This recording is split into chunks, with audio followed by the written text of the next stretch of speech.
Welcome into This Week in Bitcoin, episode 73. Wow, that seems impossible. My name is Chris LAS.com, JupiterBroadcasting.com.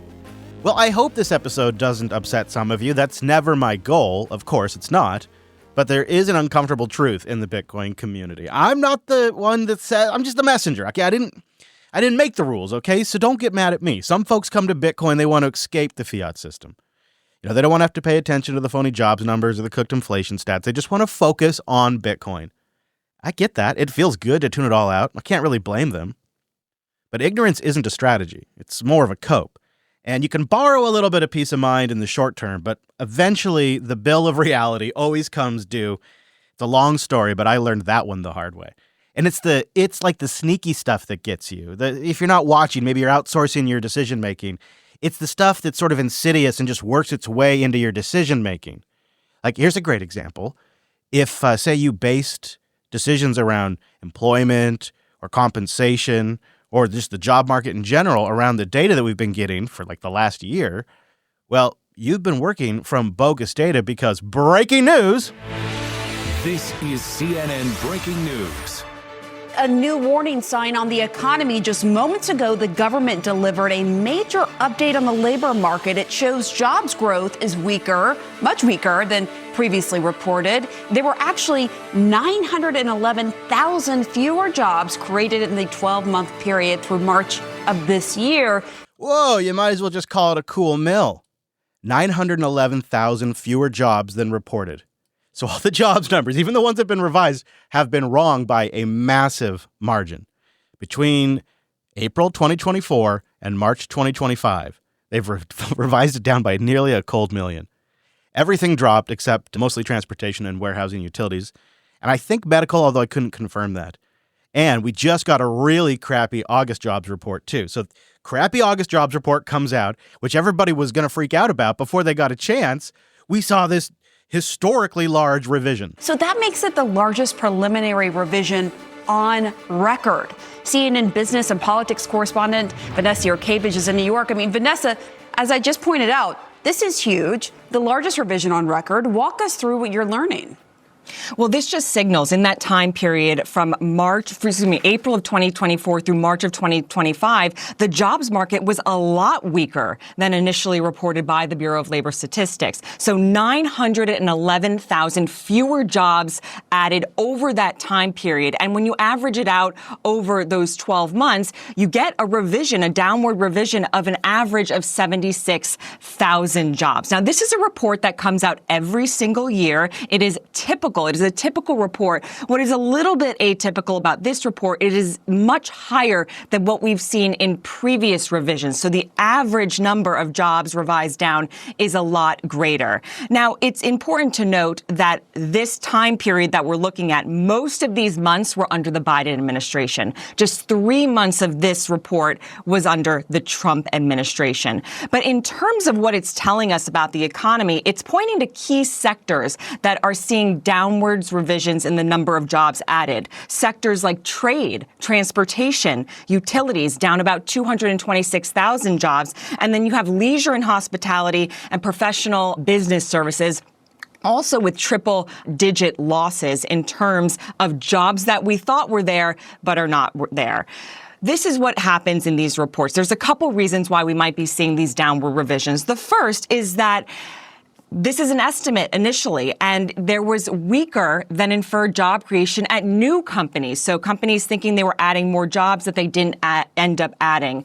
Sampling errors from responses from businesses. You get these initial responses from businesses, but then this larger one-year report looks at quarterly tax filings, which are a lot more specific. And also in this preliminary benchmark report, you're not going to see the accounting for undocumented immigrants because they are not included in those quarterly tax filings. So I was expecting this sooner. I will admit this came later in the year than I thought it would. Maybe I didn't understand the scheduling. I thought we'd seen an earlier revision. But I will zap 5,000 sats to anyone who clips my prediction from before the election saying this would happen. If you find it in the back catalog and clip it and send me a link, I'll zap you 5,000 sats.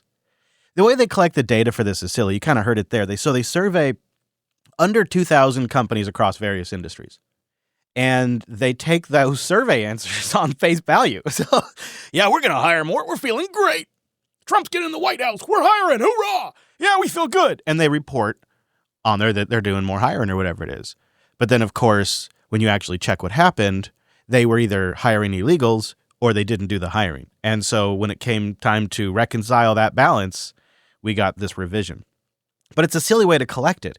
Just going over about 2,000 companies, taking their answers like that, it's never going to scale like they think it would. I mean, you could try, right? But it's just not going to scale.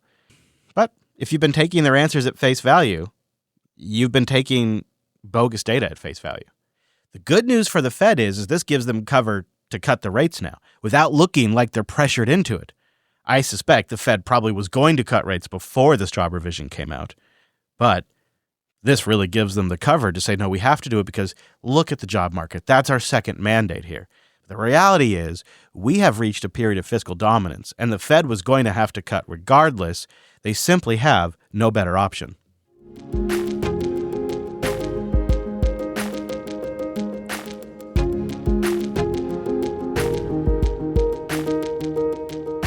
So let's back up. Let's talk about fiscal dominance. You hear the term thrown around a lot.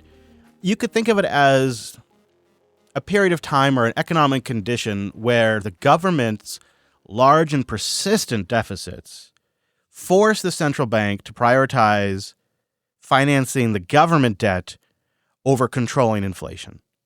Essentially, they have to undermine their own monetary policy and one of their own mandates in order to maintain price stability because of the government's debt. So think of it like this. A government with high debt and ongoing deficits, it has to finance its spending. We've been talking about that. And they're currently doing it at extremely high rates. If the central bank raises rates to fight inflation, which it has been doing, it makes the government's debt even more expensive to service, which threatens economic sustainability and the sustainability of the government itself. It's existential for their world. So they have to compromise their monetary policy, the central bank.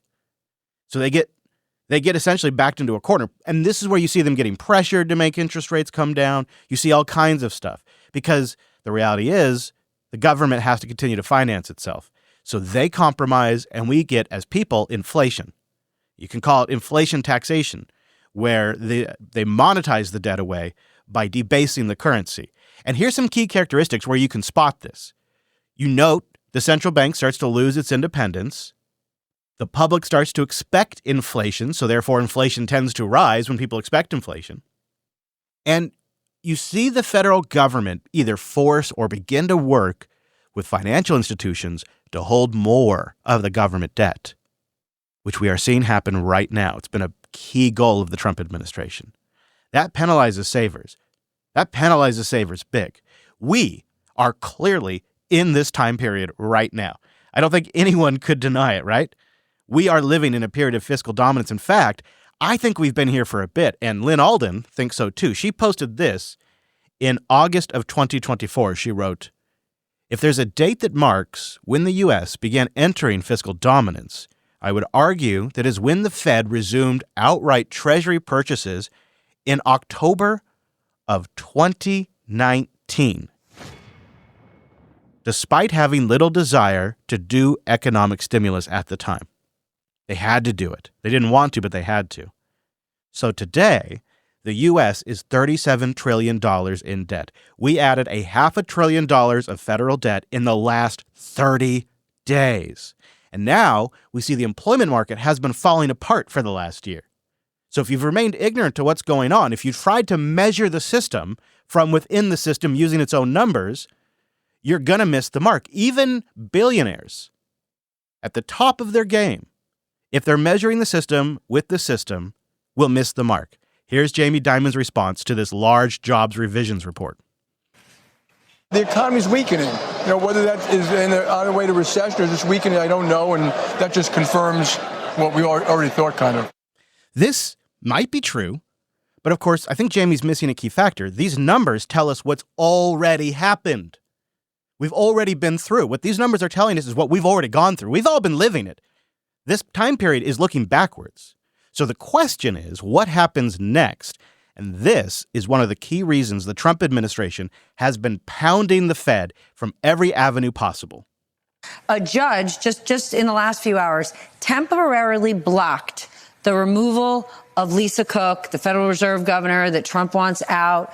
The White House is standing its ground. They want her removed. In a statement tonight, they said the ruling isn't the last word.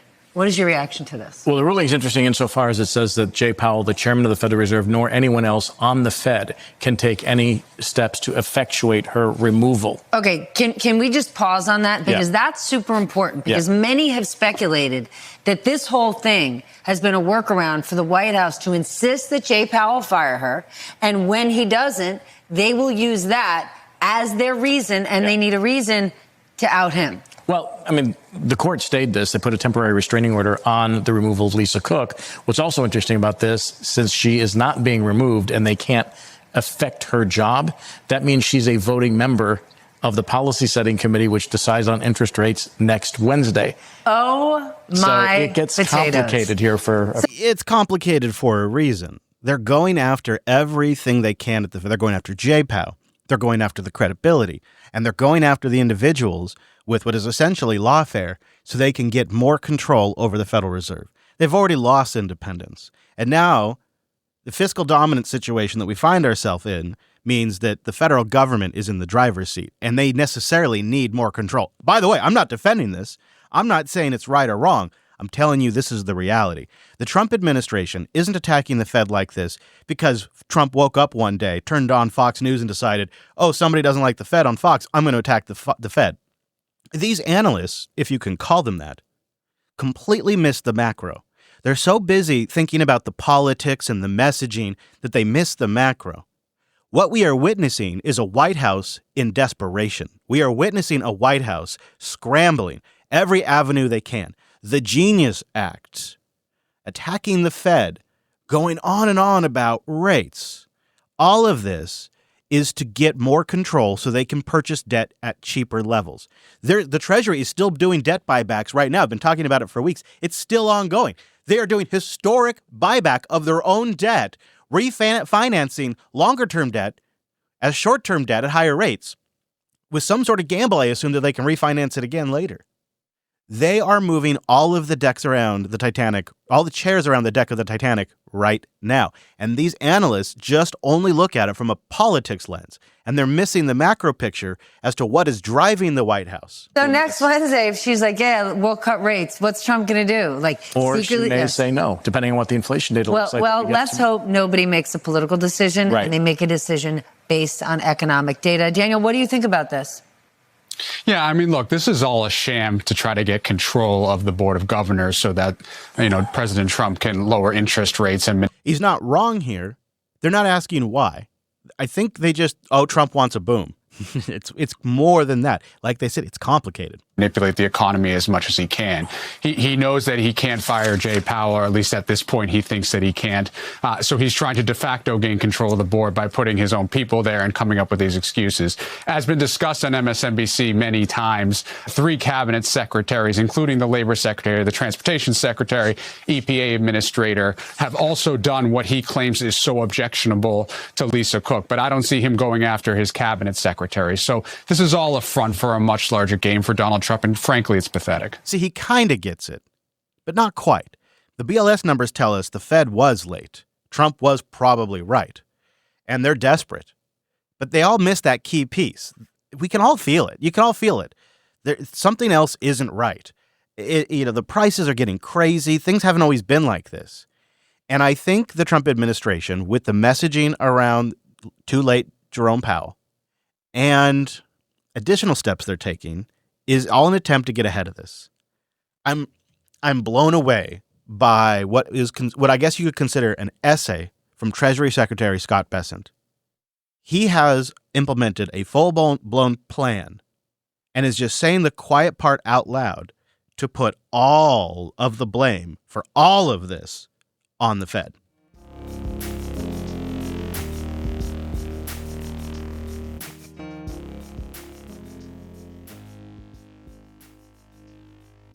So Scott Bessent, I don't know how he has the time, on September 5th, released op-ed in the Wall Street Journal highlighting a much larger 17-page report that he wrote titled The Fed's New Gain of Function Monetary Policy. And the subheadline is, and again, this is from the Treasury Secretary of the United States, the subheadline is, Overuse of non-standard policies, mission creep, and institutional bloat are threatening the central bank's monetary independence. An incredibly ironic thing for the chief bond salesman to say, especially during a period of fiscal dominance. He goes on to say, as we saw during the COVID pandemic, when lab-created experiments escape their confines, they can wreak havoc on the real world. Once released, they cannot easily be put back into the containment zone. The extraordinary monetary policy tools unleashed after the 2008 financial crisis have similarly transformed the U.S. Federal Reserve's policy regime with unpredictable consequences. Secretary, you wrote, it came out last weekend, your latest op-ed piece in the Wall Street Journal, and you basically called now for a top-to-bottom review of all of Federal Reserve operations, monetary policy, regulatory policy, staffing, regional reserve banks, and the like. Tell us about that, because this sounds like a blueprint for a new Trump-oriented Federal Reserve Board. It's not a blueprint for a new Trump-oriented Federal Reserve Board, Larry. It is a blueprint for a Fed that values its independence and monetary policy. Because of this gain of function, monetary policy and mission creep and bloat that the Fed has had, they are risking their monetary policy. That, I believe that the Fed should be able to set monetary policy on an independent basis, but the more creep we see within their mission, then the more it threatens their independence. And look, they covered themselves in glory in this decade. We had the worst inflation of 40 or 50 years. We never saw a post-examination of why things went wrong, how we could keep it from happening again. Regulatory policies, we saw the Silicon Valley Bank and the other two banks that went under, we saw that get swept under the rug. It's remarkable to hear a government official, let alone the Treasury Secretary, air this dirty laundry. And it's, of course, a little disingenuous. First of all, it's very cynical to use the gain of function terminology here. He's very much trying to draw a parallel here.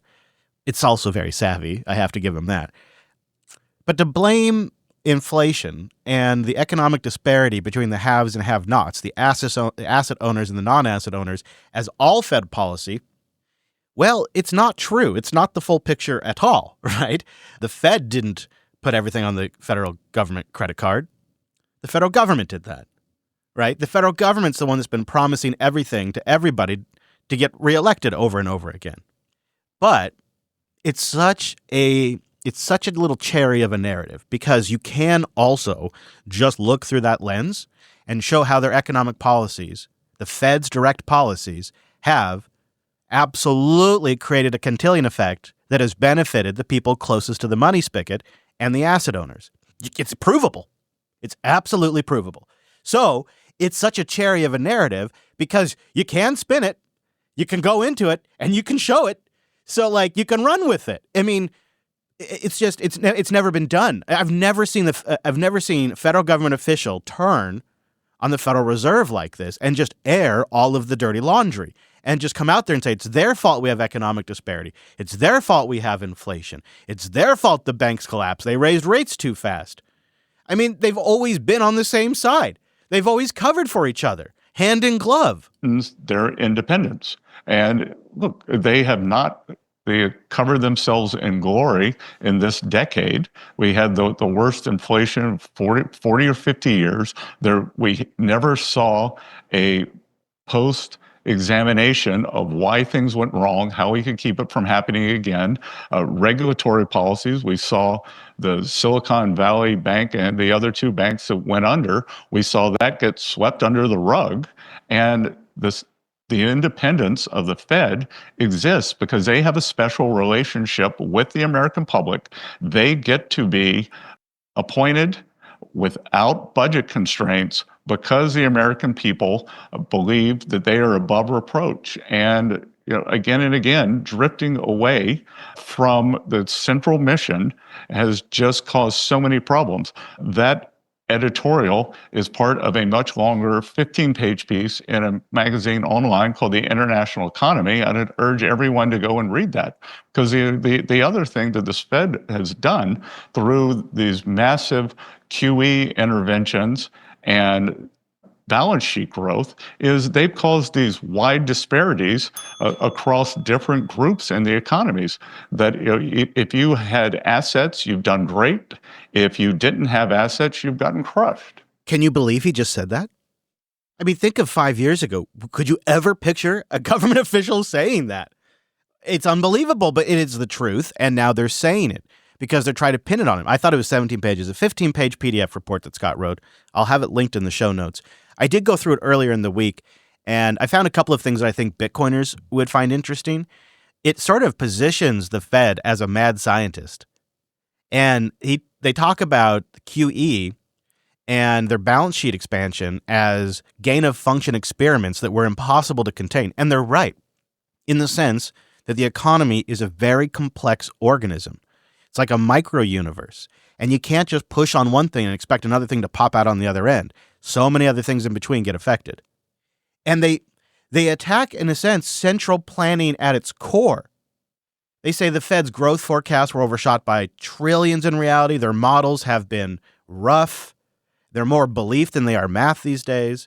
And they paint the Fed as an inequality machine, is saying directly that the quantitative easing pumped up assets for the rich and inflation hammered wage earners and decimated savings. And they call them out for being unaccountable and bloated. Scott does, not they. Scott calls them out for being unaccountable and bloated, noting that the balance sheet ballooned from $1 trillion to nearly $9 trillion recently. And the Fed funds itself has just done it by printing its own money. So when it needs to increase its balance, it just funds itself. It's not an act of Congress. That's not great. But the reality, too, and they touch on this, it's just, it's inconceivable this could come from this guy.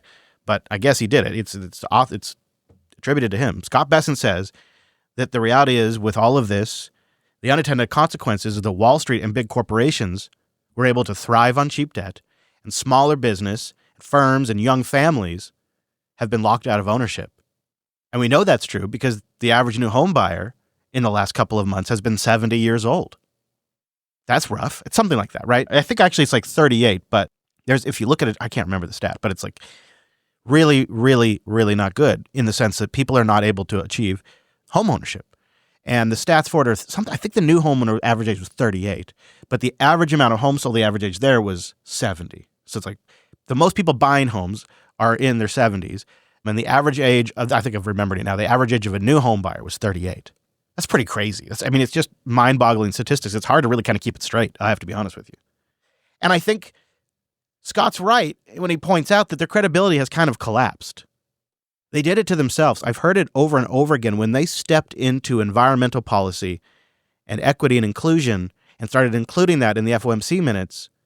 That you could put it right on a chart. That's the moment people started questioning, what are you doing? Is this scope creep? That is the beginning of the crack of credibility for them. So the blame game's going on now. And the sitting Treasury Secretary of the frickin' United States just came up with gain-of-function economics. Well, he says gain-of-function monetary policy. But it's gain-of-function economics, I think rhymes better, hits better. He just called out the Fed for creating this massive divide between the asset owners and the non-asset owners right there. This is the play. They're going to just continue to attack the Fed to get more power. They'll get what they want, too. That's the thing. They're going to get what they want. The Fed's going to comply, more and more so. And they'll pretend to remain independent because that's what the market depends on. They'll claim to be data-driven, even though everybody knows their data's old. And clearly, they've missed inflation up, they've missed inflation down, they've missed employment up, they've missed employment down. It's really bad. But the hard fact is the federal debt to GDP ratio is 124%. 124% debt to GDP. Wow. That's just a reality that puts the debt in the driver's seat. That means there's really no right answers the Federal Reserve can make, and they're just forced to help bail out the federal government. Lynn Alden explains it better than I can recently in the Impact Theory podcast. In fiscal dominance, almost everything the central bank does is wrong. That's the problem, is that because if they hold interest rates high, so go back to kind of what we said earlier, the primary purpose of raising interest rates is to slow down bank lending. The problem is that the whole period of inflation we've had for the past 5 years was not caused by excessive bank lending. It was caused by those fiscal deficits. Originally, it was intentional stimulus, and now it's just kind of this background higher deficit. So the Fed, in some ways, has been trying to raise interest rates to slow down bank lending to offset the real problem, which is the federal deficits. But by doing so, because the debt's over 100% GDP, by keeping interest rates high, they're also actually keeping the deficit high because they're keeping federal rates high. And yet if they cut interest rates while you have stocks at all-time highs, gold at all-time highs, Bitcoin at all-time highs, property values at all-time highs, then they're adding fuel to the fire too. And that's why you get to that statistic where 98% of economies, when they reach these debt levels, tend to have some sort of default, which can be through purchasing power, because their own central bank kind of runs out of options. And so I think that, it's probably due for a mild cut just based on the deterioration of economic conditions. But I view that as a smaller lever to pull than the fiscal situation. Kind of one way of putting it is that when the money's weak, people will monetize other things. And then by doing so, they make those things less available to those who just want to hold them for their actual utility use, not their monetary use. And so by monetizing our equity market, by monetizing our real estate market, because our money's weak, it causes all these more structural imbalances, and therefore it causes periods of malinvestment, and it causes that kind of, along with other policy decisions, those high levels of wealth concentration.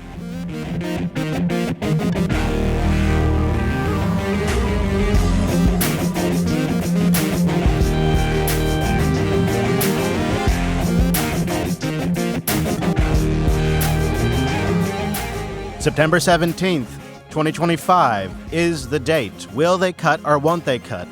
I don't think it's an exaggeration to say this might be one of the most important FOMC meetings in my lifetime. The world will be watching Jay Powell as he takes the stage to decide what the reserve currency, the most important economy in the world, what the price of money is going to be. And the poly market odds right now show an 82% chance that the Fed is going to cut rates by 25 basis points, so 0.25. 15% of the bettors are going for a 50 basis points cut, and only 3% are betting no change at all. So only 3% think nothing's going to happen, and nobody thinks that it's going to be an increase. This is also probably even more so. I'd say I think 82 is low. I'm going to be honest with you. I think 82, I think it's like a 95% chance lock. Personally, that's my number, because today we got new wholesale inflation numbers. This is like the services price, and that's a key metric for the Fed when they're evaluating their stance on monetary policy in regards to how inflation impacts it. And we saw a 0.2% drop. Now, it's not blow away, but this producer price index, this is measuring the input costs, which measures it from a broad array of goods and services. That also went down 0.1%. So we have both services and producer price index notching down right before the Fed is supposed to announce cuts. PPI, wholesale inflation for August, expected to be up 0.3. No. Down 0.1%. Down 0.1. Wow. That would be the first negative number since April of this year when it was minus 0.2. If you strip out food and energy, we're also expecting up 0.3. It's minus 0.1 as well. Minus 0.1, the same. Last time we had a minus number was April, and we're comping to minus 0.2 in April. And I do want to point out, last month we had up 0.9 on both those variables. They were the highest going back to March of 22. They just were revised slightly lower to 0.7, so 0.7% for each of those in the rearview mirror for July. Now let's look at ex-food, energy, and trade. Finally, as expected, up 0.3, which follows up 0.6 unrevised at this this point, up 0.3 would actually be the smallest going back to 0 in June of this year. Now the year over year, in my opinion, these are the most important. And boy, I'm surprised. Real progress here. 2.6 on year over year headline. We are expecting 3.3 in the rearview mirror, 3.3. Wow. So 2.6 when they were expecting 3.3. I mean, like you said, it's kind of good. And they even revised the previous month's numbers downwards. And isn't it great? It's just in time. We get a historically bad job revision report. A key inflation metric that the Fed watches has been improved. In fact, the previous numbers have even been revised. And now we see that for all of 2025 and most of 2024, the jobs were negative. We weren't adding jobs at all. Now, this all seems to be set up perfectly for the Fed to have a narrative to cut rates. Now, maybe earlier in 2025, they would have said, oh, we need more than 1 month of inflation data. We can't cut with just one good month of inflation data. I don't think they're going to sing that tune this time.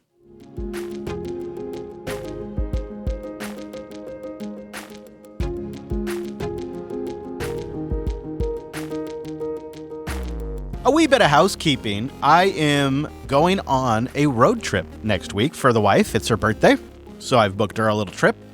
And I won't have a new episode for you, but I do have a pre-recorded episode in the can. I sat down with Oscar Mary. He's building the Fountain.fm app, and we chatted about how he got started in Bitcoin, kind of going from a Bitcoin casual to really pushing Bitcoin to be used every day as money. And we'll also get into some insights behind the Fountain podcast app, Podcasting 2.0, Noster, and a lot more. So that'll be coming out next week, even though I'll be on the road. I'll probably release it a little early in the week and give some room. So if on Wednesday the Fed cuts rate and for some reason, the market responds very badly, I don't think it's likely. But outside the U.S., the bond markets have been responding kind of poorly to rate cuts. And there has been some signaling that could happen here. So I'll keep an eye on things. If things go sideways, I'll try to break in with a quick podcast to get you all up to date. But if not, I'll just watch the stuff that really matters for Bitcoiners, and I'll cover it in the following episode. But either way, you're going to have a new episode next week. Definitely check that out with Oscar. It was a great chat, and he's got a lot of stuff in the works over there, and they're really pushing adoption of Lightning and getting people to use Lightning for all kinds of things. It's really great to see. So while I won't have a fresh live episode for you, I got something special.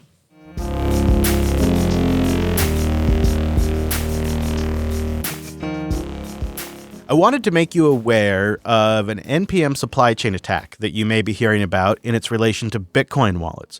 The Ledger CTO put out a warning on X of a large-scale supply chain attack that is currently in progress, affecting different applications that utilize NPM libraries. And shout out to BTC Sessions. He put together an emergency podcast to cover it, and he explains what's going on.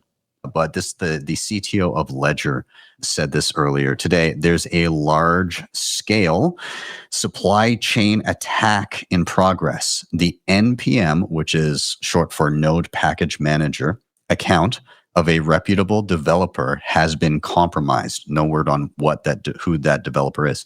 The affected packages have already been downloaded over 1 billion times, billion with a B, indeed, meaning the entire JavaScript ecosystem may be at risk. The malicious payload works by silently swapping crypto addresses on the fly to steal funds. If you use a hardware wallet, pay attention to every transaction before signing, and you're safe. If you don't use a hardware wallet, refrain from making any on-chain transactions for now. It's still unclear whether the attacker is also stealing seeds from software wallets directly at this stage. And there was a report. I've got the report here as well. There's a lot of technical details in here, but one thing that stands out, the trick here, again, and maybe I'll go just above it. So, this pertains to Bitcoin, but if you're shitcoining, you're also likely affected here. When an intercepted network request contains data, the code searches the data for strings that look like crypto addresses. If it finds one, it replaces it with one of the attacker's addresses. Now, this is the important bit because some people will just kind of scan over addresses willy-nilly and not get granular, which typically has been okay, but this is not. This is very interesting. The code doesn't just replace the found address with a random one of the attackers. It replaces it with an address from its list that is visually most similar to the original. This makes it much harder for the victim to notice the swap. So when you copy an address to a field, it's replaced in the background before your data is ever sent. So effectively, you go to paste in a Bitcoin address and send to it, and it not only replaces that with a different address that belongs to the said attacker, but the attacker address, it selects from a list and it picks one that looks pretty similar to yours. So if you don't have a keen eye and you're not being conscientious of it, it could be completely wrong. You know, the irony is this story broke when I was about an hour into moving and consolidating funds. You know, I was moving Bitcoin around on chain, and I saw this news. Thankfully, we got an update, and it looks like, from what we can tell, there's at least almost no victims in the Bitcoin space.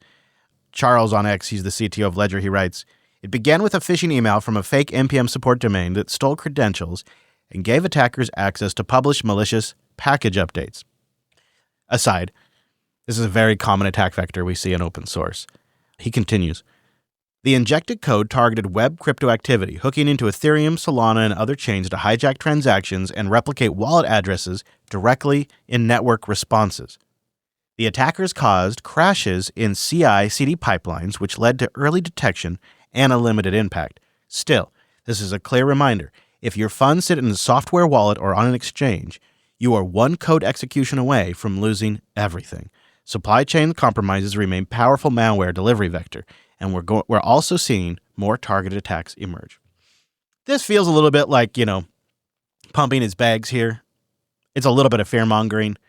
It's I think, maybe the broadest, best advice, though, because the nuance here is, don't use wallet software that takes advantage of NPM packages. But how, as an end user, are you really supposed to know that?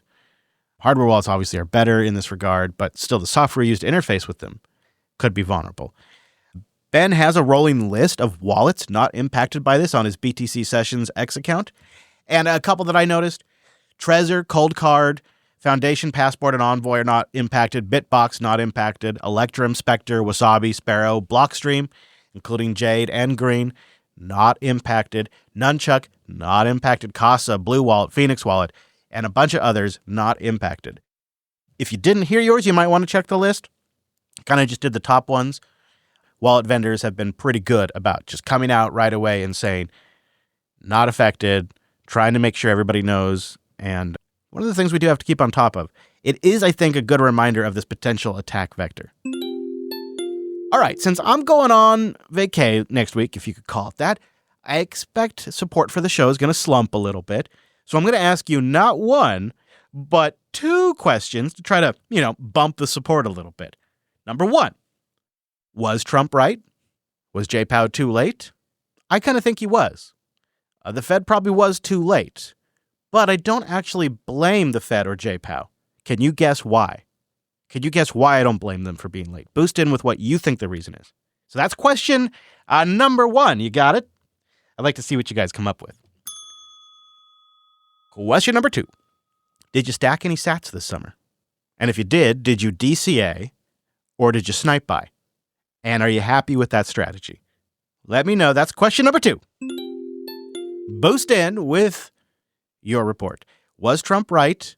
And why do I not blame the Fed and J-Pow for being late? And did you stack summer? Or did you stack summer? I didn't stack enough summer. That's why I'm going on a fall road trip with the wife. It's not quite fall, but it's like I call it the elbow season. It's not quite the shoulder season.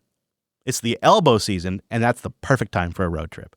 So let me know, did you DCA while you were stacking summer? Did you also stack some sats? Or did you snipe buy?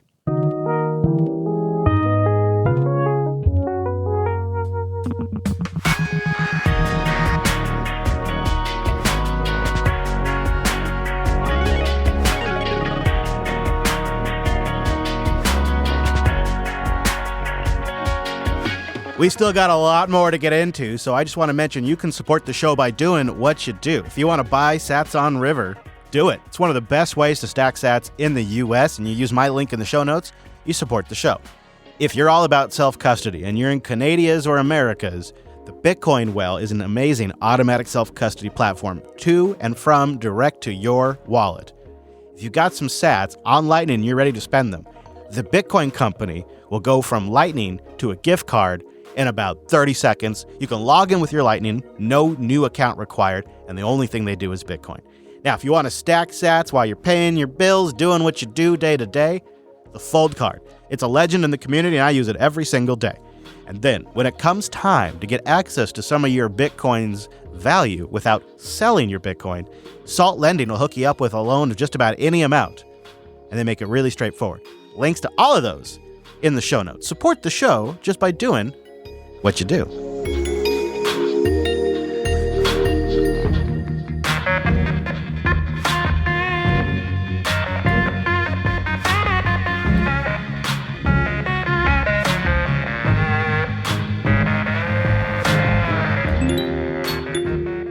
Ask not what your podcast can boost for you, but what you can boost for your podcast. Dang right, and we got some direct support from Bitcoin Lizard, who is our baller booster this week with 50,000 sats. Hey, Rich Lobster!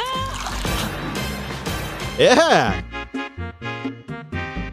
Good to hear from you, Bitcoin Lizard. Thank you very much. He says, I don't like spam. But there's a way things ought to be and the way things are. Transactions with op return larger than 83 bytes can be relayed and mined today without Bitcoin Core 30.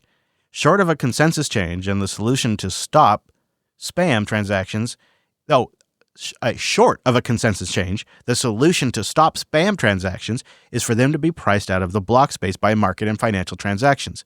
Filtering at the relay to stop spam is futile.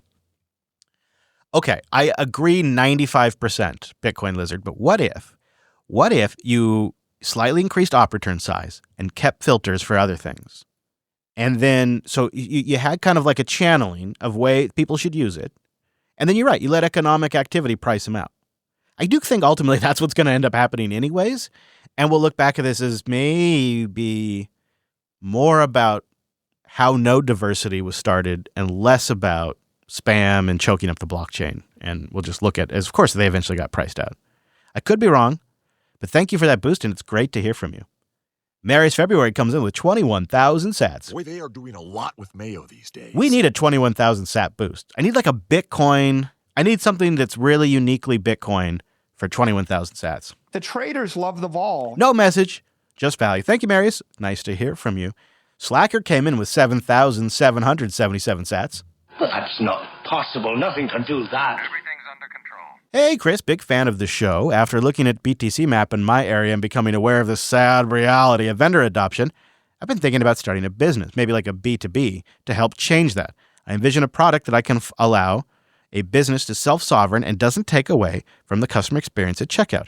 Integration with existing point-of-sale systems would be a plus. What potential challenges or opportunities might you see with this type of business? Well, I think it should be more about hands-on services and support and less about building things. And maybe you should be packaging things that already exist that also come with support. And you're adding the value of integration. You're adding the value of helping them get it working and being there with hands-on to help customers. You could even be there right on opening day. There's a lot of things out there you could look at. If you're looking for just pure point of sales that's just Bitcoin, you could do that with Zeus. Also, I think ZapRight could be worth looking at. ZapRight lets you generate point of sales pages that would work great on a terminal. ZapRight lets you have links.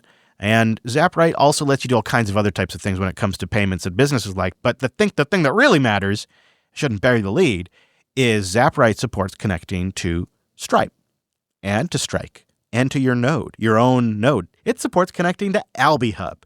It supports XPubs. I mean, it's like the back end is really nice to connect to all different kinds of services. And so the consumer ends up with a payment page where they're asked, would you like to pay with Venmo or PayPal? Would you like to use ACH or debit card? Would you like to pay with Lightning or Bitcoin? Right? You have all these options in one point of sales, and that's ZapRight. That's pretty powerful. Of course, we also know Stripe has been working on some of these things, but I don't think it's actually available right now. Jack's company is working on these types of things. And I think ZapRight is one option, and Zeus is another great option for point of sales devices right now. And I'd be up for hearing others. If I missed one out there, let me know, because I want to give it a shout out if it's any good. Thank you for the boost. Let me know how it goes, Slacker. sounds like Slacker might be the wrong name. You know what I mean? You're getting it done. Paranoid Coder comes in with 2,000 sats. Coming in hot with the boost. No message, though. Just the value. Thank you. Appreciate that. Always happy. And then we got One Dull Geek coming in with 2,999 sats. I like you. You're a hot ticket. I don't think keeping transactions with op return at 80 bytes is censorship. It's exactly the same way I don't think letting miners create more than 21 million Bitcoin is censorship. Calling both of these censorship is demagoguery. Meant to say filtering. Yeah, okay, I follow you. Yeah, I think it's fair to say censorship is sort of a dramatic way to put it. Right? It is. I think it's an emotionally charged word. I think I agree with you. Thank you, One Dull Geek. Tortoises comes in with 5,000 sats. Hey, yeah. This is the way. It is the way. Thank you very much. Tough little ship. Little.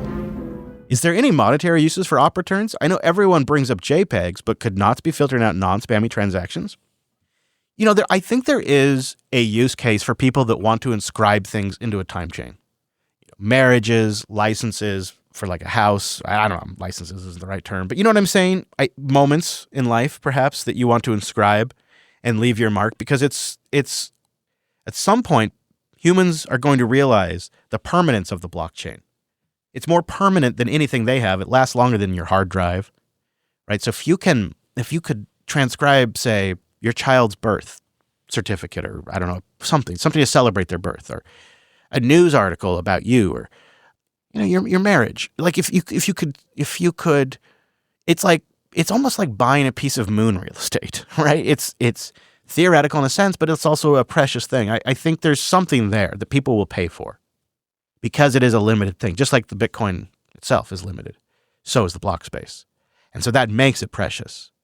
And I think there is an element I've wondered, like if we did fill it up with JPEGs of monkey butts and whatnot, I think it makes the chain less valuable in a way because it's filled up with junk. I don't think we'll get there. I think they'll get priced out before that happens, though. Good question. Thank you, Tortoises. I think I'm saying that right. I appreciate the boost. It's always nice to hear from you. Boost in again. Hearn88 came in with 7,777 sats. Put some macaroni and cheese on there, too. The core NOTs thing is about core removing user options. In my opinion, free and open source software is about empowering users. NOTs enables more options for the users. The current B core team needs to reflect on the broader intentions of the users and the Bitcoin network itself. I agree. You can still, of course, adjust these things, but they're talking about removing these options in the future, and that does seem ridiculous, and it does seem like the antithesis of open source. Get me going there. Thank you, Hearn. Appreciate it very much. All right, next boost comes in from A-Tone. A-Tone's here with 4,444 sats. That's a big old duck. I'm fine with non-monetary transactions if they want to pay for the block space. They'll get priced out of the base chain eventually anyways. But I do worry about what Crater and the Mechanic are currently arguing. This means we'll have to store and relay arbitrary 100 kilobyte files, including illicit or evil stuff. I fear this could be putting node runners at risk for very little benefit. I'm not so worried about the risk, but I don't like nobody wants the association of illegal, illicit material getting stored in the blockchain, and we have seen that happen with BSV. It did happen. We actually have seen this scenario play out with BSV. However, it is not an A to B comparison. BSV is worth nothing. The fees are nothing, right? The things would change very fastly in the Bitcoin space. So there is that mitigating factor.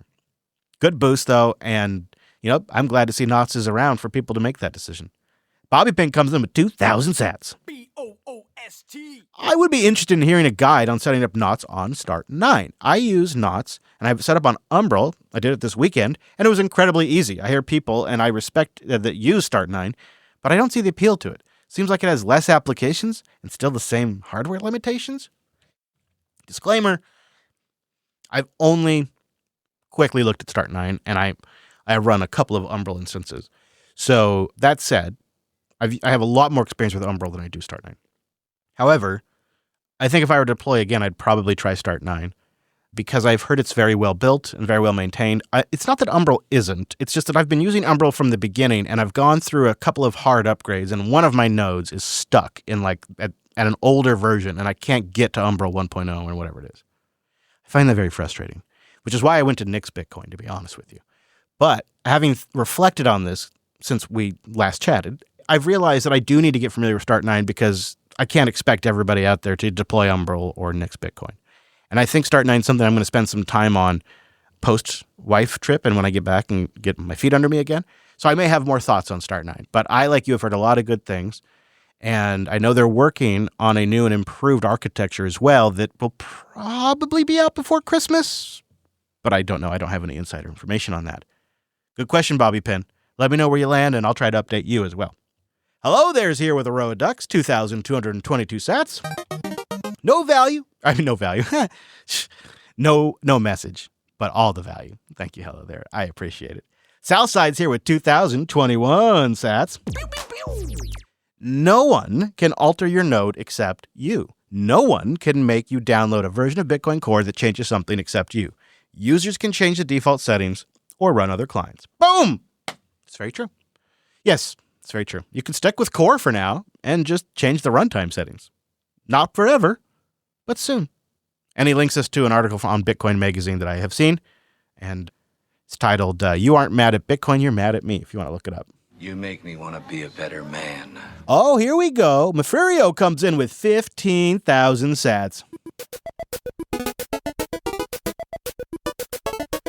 Says, thanks for the breakdown of the spam debate. I think I'm leaning towards the not side, but I can kind of understand both sides. Yeah, I agree, man.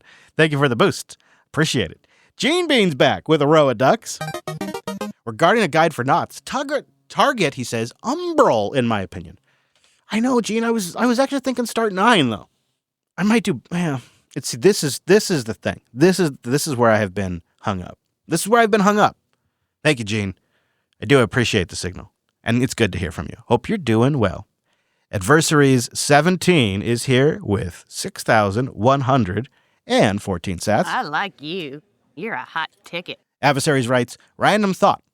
How cool would it be to have a mining pool of Jupiter Broadcasting listeners and members? Just a fun experiment of distributed mining, perhaps? I would love that. Let's do it. I should get a BitAxe. I just don't have the funds to just spend on that kind of thing right now, but I'd love a little miner, 6 terahash, a little humble, maybe one day up to 10, humble terahash here. And we all pool together. Oh my God. Then we could do updates on the show. Adversaries. That's a great idea. I really like that. Thank you for boosting in, and thank you for being a friend, adversaries.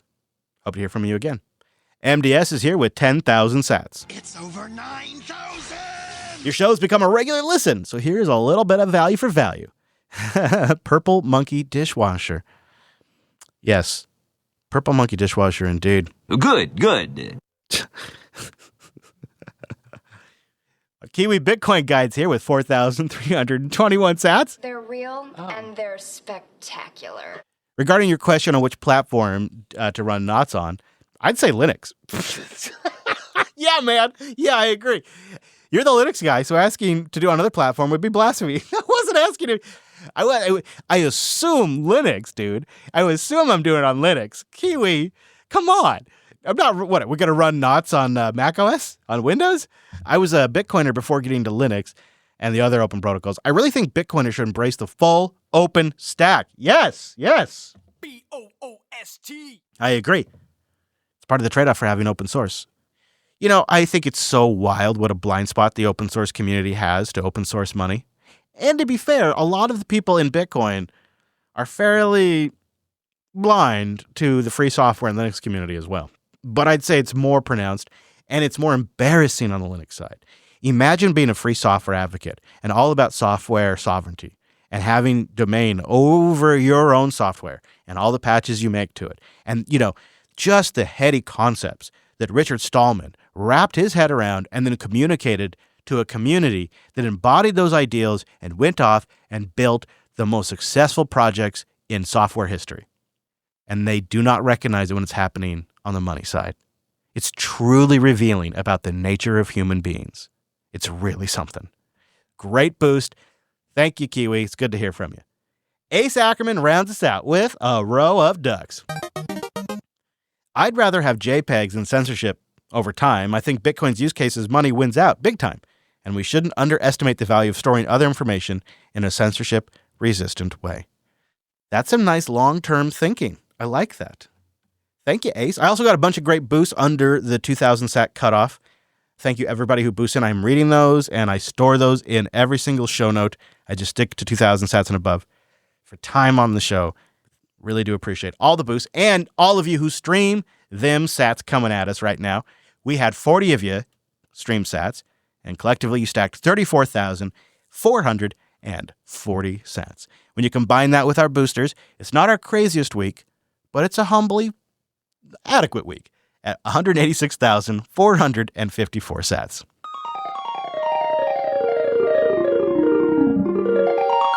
You know what? I'm actually going to take that. I think we would have broken 200,000 sats had last week's episode 72, had been better. Just don't think it was a great episode. It's just a mix of the news. You know, it just sometimes happens. Maybe it was my headspace. I don't think it was a banger. So I really put it all in on this episode. Like, this is a big one. And I really did a lot of work. So hopefully you got some value. If you did, boost in to support the show.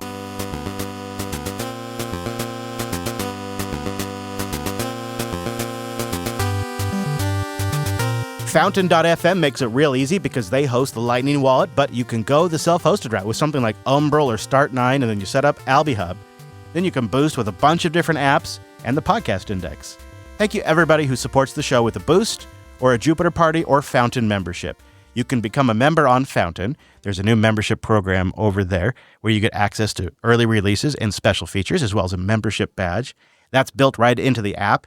And the cool thing is you can pay with sats or you can pay with fiat. Just a reminder, though, if you become a Fountain member and you pay with sats, you do need to top up your wallet from time to time. One of the things I'm seeing is a couple of you out there are dropping off because you haven't topped off your sats in your Fountain wallet. It's one of the things we have to work out with a Lightning membership system. It's one of the things we as a community are experimenting and pushing forward right now with Fountain is how to do membership exclusive content and creator support with a membership program using Lightning. Nobody's ever really done this before. So one of the things we're finding is you do have to keep your wallet topped off if you go that route. You can also use fiat if you prefer. And that's one of the ways you can support the show. Or you can go over to jupiter.party. That's our membership program over there for the whole Jupiter Broadcasting Network. Still working out how Twib fits in over there. I'll be fully frank with you about that. I haven't really figured it out yet. But it does support the show and the whole network. That's jupiter.party.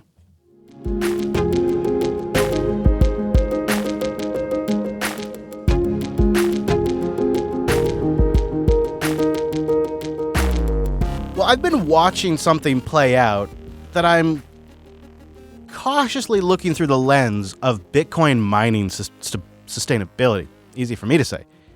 The story that I think is potentially concerning for Bitcoin miners down the road is the growing cost of electricity today.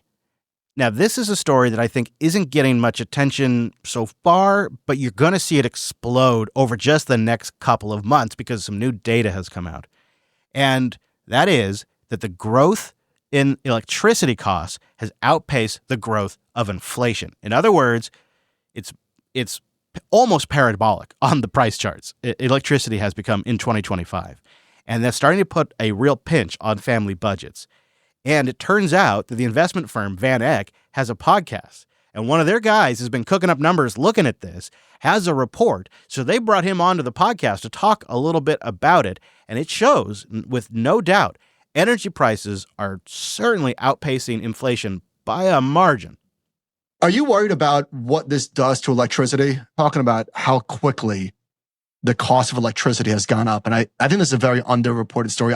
We have a chart from you showing the cost of electricity versus CPI. Yeah. And all of this AI stuff, is this going to push this up even further? I think there are a couple of implications. So number one, we talk about, well, there's the macro implications, right? I don't know if you guys think that inflation is going to 2%. I just don't think that's likely to happen, right? And here's another example of something that's running way ahead of this. And if electrification is another decade-long trend, there's no way electricity prices are staying flat. Because if you look at these trends, like that's why we're rushing to build nuclear reactors and all that kind of stuff. Yeah. I mean, we need more electricity in the U.S. That's not a secret, right? We've been talking about the winners from this sort of second phase of investing in AI, and what we've pointed to is nuclear and natural gas. Because we just need it, and people want environmentally clean electricity. And natural gas because it's quick. Now, the real story here is a little more complicated, as typical, right? Because they're measuring this against the CPI number. Well, we know the CPI number is bogus. Energy prices are in part reflecting the true inflation in that sector. But you can't rule out the increase in demand. It's real. And today it's AI. As the bubble is really kind of at its key moment right now, that build out is really happening. Eventually, that hype will settle down. We'll end up with practical applications. They remain. But this hype, this driver, will fade, and then everyone will pretend like the mania never happened. But it leaves one to wonder, what if the next boom, what if there's demand for something more concrete? What if there's demand for something that's the opposite of fiat? What if there's demand for more Bitcoin build-out? Call it a post-AI fiat rejection, and we see a rush of bigger money into Bitcoin mining. Even if this never happens and we just see Bitcoin mining continue to grow, how might a boom in that sector or the growth of the Bitcoin mining sector be viewed and discussed by the public? And I think we can use what's happening with AI and the discussion around its power usage as a way to prepare ourselves. Electricity prices are surging more than twice as fast as the inflation rate. According to the Bureau of Labor Statistics, prices have gone up 5.5% this year. One reason for the increase, the power needed for massive data centers are fueling the artificial intelligence boom. Texas alone is home to 463 AI data centers. Research shows that 1 in 6 households are behind on paying their energy bills. That's about $24 billion in utility debt. Yikes, $24 billion in outstanding utility debt. That ain't good, right? I think Bitcoiners should be thankful that AI is taking these arrows right now, because this is a narrative that could be easily turned on Bitcoin. And the reality is a lot more complex than this narrative makes it sound, right? Of course, increased demand is there. I'm not ignoring that. But this framing, this narrative also ignores the reality, the real numbers of inflation. It ignores 40 years of chronic lack of investment in infrastructure, right? All of that isn't factored in. It's just AI. AI is using a lot of power, therefore it's bad. And they could easily turn that around on Bitcoin. It's something to really watch out for. And I think we're going to see more and more public backlash to AI technologies, which is probably going to create the headwinds that slows the hype roll down, potentially. Now, your buddy Tom Lee's trying to make it up to you. He knows that you're upset with him for talking about Ethereum so dang much. So he went on CNBC to try to get your love back. Tell us what you think. We're at about $111,000. The upside, the downside from here? Bitcoin and cryptocurrencies like Ethereum are super sensitive to monetary policy. So I think that September 17th is an important catalyst. Crypto typically does really well in the fourth quarter. So I think Bitcoin can easily get to 200,000 before year end. I know it's a big move. It's almost a double, but that's also going to be almost a double from here. Let's just hold on. Let's just take a quick pause. A double from here. So everybody's listening to this. We're at $111,000, and you think by Christmas time, effectively, we could be at 200,000? That's right. One of the reasons Bitcoin stalled this year is the Fed's been on pause for 9 months. That pause all year, if you look at an easing cycle, that's only happened 2 other times, in 1998 and 2024, where the Fed began to resume cuts in the fourth quarter in September. Equities do really well. I mean, I like that he's saying Bitcoin could be at 200,000 by Christmas. That's just fun. But I hate this narrative that Bitcoin only pumps when rates are low, because we've just spent 2 years proving that wrong. And then Tom goes, before the rates have even been cut, Tom goes and starts using that narrative again, which guys like Andrew just run with. And then he says Bitcoin stalled out this year? Stalled out? Bitcoin's up around 50% in 2025, and he calls that stalling out? By the way, Tom, Ethereum is up, if I'm generous, about 30.7% in 2025. Bitcoin's up over 50%. Ethereum's around 30%, okay? And let's look at Tom's ETF, Granny Shots. He has an ETF that he manages and sells called Granny Shots. That's up around 19% in 2025. Not bad for Wall Street. Not close to Bitcoin. Tom, stalling out. Pfft, whatever. Although I'd be happy to take $200K by Christmas. That'd be great. An appropriations bill in Congress is requiring the Treasury to report on the strategic Bitcoin reserve. How about this? They are seeking information on how Bitcoin will, quote, appear on the federal government's balance sheet And of course, a key focus of this report is understanding how these reserves would interact with the existing forfeiture fund, something I would like to know very much, which currently manages these assets that have been seized by the federal agencies. How is that going to work? Also, they want to know the plans for custody and the security plans around there. This is interesting because some are speculating why would they be asking for this unless they are going to proceed with establishing the Bitcoin Strategic Reserve. And I still think they are, even if it's just moving the menial amount of coins that they have, menial in the government adoption sense. Yeah, I think they'll have that. In Central Asia, the president of the Republic of Kazakhstan has laid out plans just on Monday for the country's crypto endeavors, including a strategic reserve that will include Bitcoin and other assets. Meanwhile, in the Philippines, the Congress there in August was considering a proposal to establish a strategic Bitcoin reserve of up to 10,000 Bitcoin, which would make it the first country in Southeast Asia to adopt Bitcoin as a strategic asset. Currently, countries holding Bitcoin in their respective reserves exceeds 517,000 Bitcoin, amounting to 2.46%, if that number is correct, 2.46% of Bitcoin's total supply. That was numbers that was put together by BitBo. So that would be, if their numbers are correct, and it looks mostly accurate to me. Link to that in the show notes. Alby has released a lightning report for us for the first half of 2025. They say there were 7,626 lightning channels opened. There was 197 Bitcoin in liquidity deployed. Their largest channel is 5 Bitcoin, and there are currently 4 LSPs available to Alby Hub users. I'll link to that. It's great to see. Well, it seems paper Bitcoin summer has come to an end this week when MicroStrategy holders got the news that Strategy would not be included in the S&P 500. And well, kidding aside, I think that would have been a major moment for Bitcoin. Block is already in the S&P 500, but Strategy, well, they're a genre-defining company, and that would have really been a massive statement. So Saylor was asked about not getting included this week, and this was his response. You mentioned that you bought $250 million this morning, or $217 million this morning as you walked in. What's your dollar cost average for what you've paid for Bitcoin? About $73,000 a coin. And I guess I wonder if you think Standard & Poor's or others, or if anybody has any sort of bias towards crypto still at this point, because the S&P 500 just came out with their decisions and they chose to go with Robinhood and AppLovin over Strategy. And a lot of people were kind of surprised by that. The stock actually was down a little bit. Do you think that there is a bias at any of the indexes or any places that come through this against a company with a lot of Bitcoin in holdings? I don't think there's a bias. I don't think we expected to be selected on our first quarter of eligibility. We figure it'll happen at some time. There's a digital transformation in the markets. This is a brand new, novel concept. Every quarter, we make new believers. We get more support from banks, from politicians, from credit rating agencies, et cetera. I think that will continue for the foreseeable future.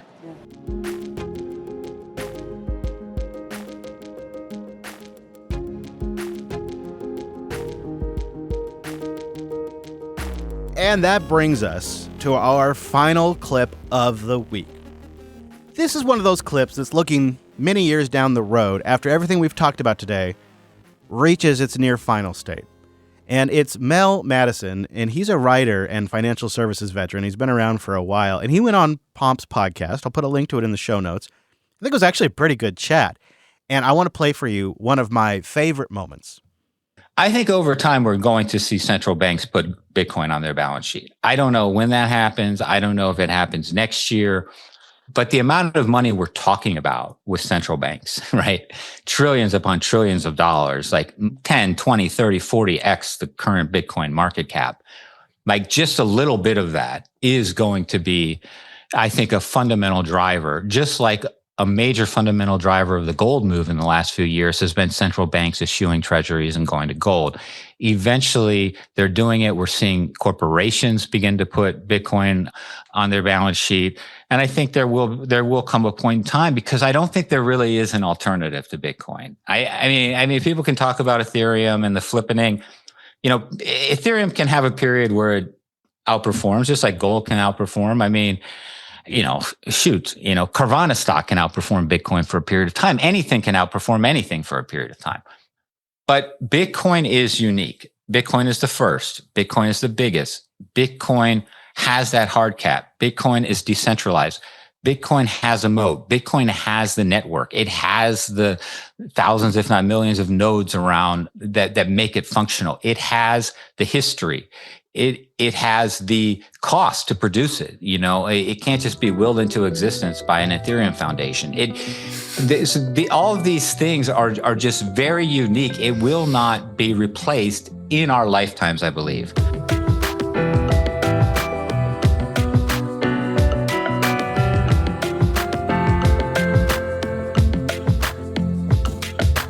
Time to check in on the state of the network. I'm wrapping up at block height 914,117. The current Bitcoin price to US dollar, $113,800. That puts the sats per dollar at 879 sats to 1 US dollar. We are currently down 8.6% from our all-time high. We're climbing back up to 124,460, which was 27 days ago. That was August 13th, 2025. We're on schedule for a difficulty retarget of September 18th with an estimated difficulty change of an upward adjustment of 7.6%. And now the number I always look forward to. We're almost to my goal. Reachable Bitcoin nodes, 23,464. When I come back with a new episode, I'd love to see that be at a solid 24,000. Bitcoin knots, 2025 305, currently operating at 15.4% of the network. Now, Bitcoin knots' number is getting spread across because we have a new knots release.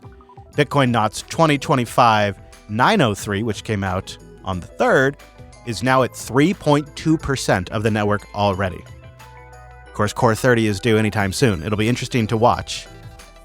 I think we're, first week or two of October, we should see Core 30. It'll be interesting to watch how its numbers do.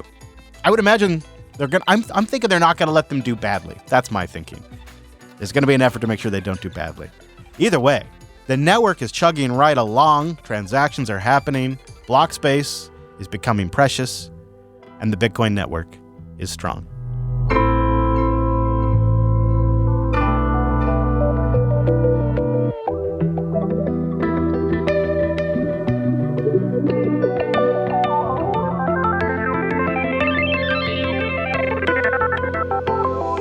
If you made it this far, just a reminder, I'm traveling next week, but I have an episode for you in the can. My chat with Oscar will be coming out, so don't miss episode 74. If something big happens with the rate cuts, I'll break in with a quick episode if anything major goes down. And don't forget, I'm hoping you'll boost so we don't have a lull in support. I have 2 questions for you. Was Trump right? I think he might have been. J-Pow was probably too late. But I don't blame the Fed or J-Pow. Can you guess why? Boost in with your answer. And question number 2. Did you stack sats this summer while you were stacking summer? Did you DCA? Did you snipe by? Or did you have to pass?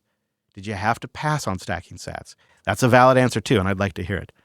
Links to what I talked about are at this week in Bitcoin.show. That'll take you to Jupiter Broadcasting, where you can find our other shows. My goal here is to try to create something that doesn't get us distracted by the emotions or the politics around what's happening, but really focuses on the signal and how it applies to Bitcoiners. So let me know how I did with a boost, good or bad. And of course, I'd love to know if I missed something, if you'd like to see something included in the show, or if you have additional thoughts on anything I talked about. It's always a great reason to send me a boost. This week, our Value for Value track was performed live in Amsterdam by Theo Katzman. If you boost in 95% of the sats, go to the artist. And this is from his 2024 album, Live from the Other Side. Here is Hard Work by Theo Katzman.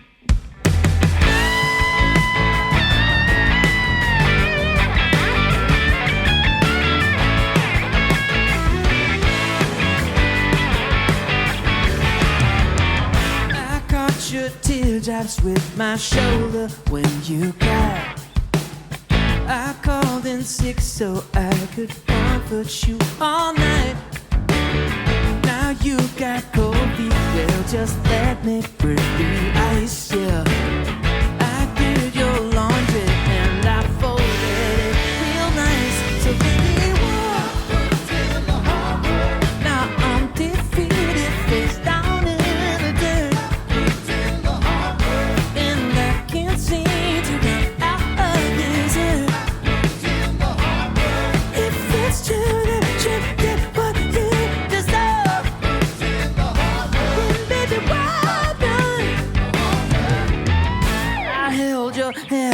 when you had too much to do.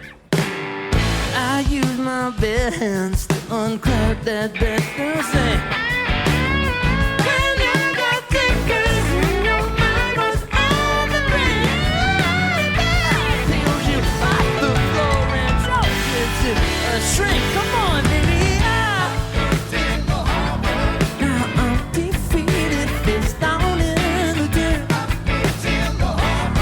And I can't seem to get out of his ear. If it's too good to get by, then baby, why?